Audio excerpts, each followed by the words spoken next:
হযরত ঈসা আলাইহিসসালাম বলেছেন, সত্য, জ্ঞান, বোধশক্তি, শিক্ষা এগুলো খুব মূল্যবান জিনিস। এগুলোকে তোমার কেনা উচিত, বিক্রি করা নয়। এগুলোকে সম্মান করা উচিত। এগুলোকে কখনোই ছেড়ে দেওয়া উচিত নয়। এগুলোকে আঁকড়ে ধরে রাখো।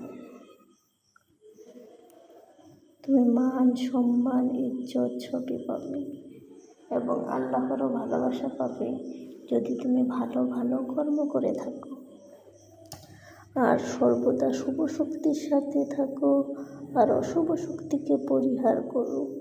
ত্যাগ করো নিজের খারাপ উদ্দেশ্য, খারাপ কর্মগুলিকে আর নিজেকে মানুষের মতো মানুষ হিসেবে গড়ে তোলো। এটাই আমার প্রধান আদেশ।